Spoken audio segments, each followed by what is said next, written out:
Assalamualaikum warahmatullahi wabarakatuh. Salam sejahtera untuk kita semua. Saya Lula Hafizorona. Pertama-tama yang saya hormati untuk Bapak Sunarto selaku pengajar manajemen internasional di Universitas 17 Agustus 1945.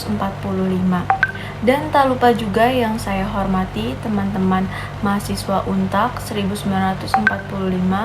Puji syukur kita panjatkan kehadiran Tuhan Yang Maha Esa.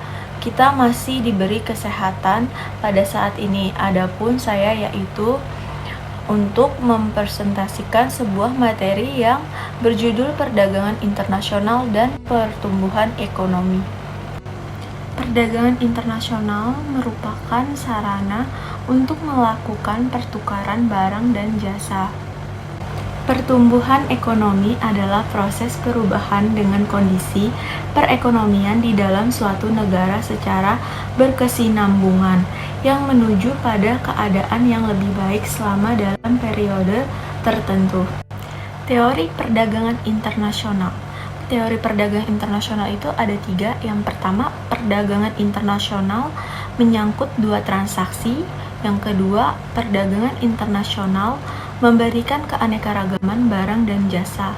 Yang ketiga, ada perdagangan internasional dapat mendatangkan efisiensi. Beberapa faktor yang mempengaruhi pertumbuhan ekonomi produksi. Yang pertama ada sumber daya manusia, yang kedua ada sumber daya alam, yang ketiga ada pembentukan modal, yang keempat ada pengembangan teknologi, dan kelima ada faktor sosial dan politik. Beberapa faktor non-ekonomi yang mempengaruhi pertumbuhan ekonomi. Pertama, faktor politik dan administrasi pemerintahan. Yang kedua, ada aspek sosial budaya. Yang ketiga, ada susunan tata tertib hukum. Produksi dapat dibagi 4 kategori dalam bidang. Pertama, ekstraktif. Yang kedua, agrasis. Yang ketiga, perdagangan. Dan keempat, jasa. Tahapan produksi. Selain dapat dibagi menjadi beberapa bidang, produksi dapat dibagi menjadi beberapa tahapan. Pertama, primer, meliputi bidang ekstraktif dan bidang agrasis. Sekunder, meliputi bidang industri dan bidang perdagangan. Tersier, meliputi bidang jasa. Dalam teori produksi dikenal beberapa cara yang dapat digunakan untuk meningkatkan produktivitas, yaitu ekstensifikasi.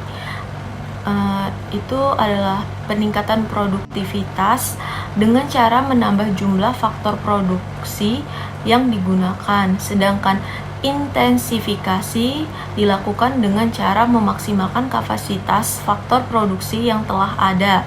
Dan rasionalisasi adalah peningkatan produktivitas dilakukan dengan mengeluarkan kebijakan yang akan meningkatkan efisiensi produksi yang terdiri dari mekanisasi. Mekanisasi itu menggantikan sifat padat karya menjadi padat modal dengan menggunakan mesin-mesin modern.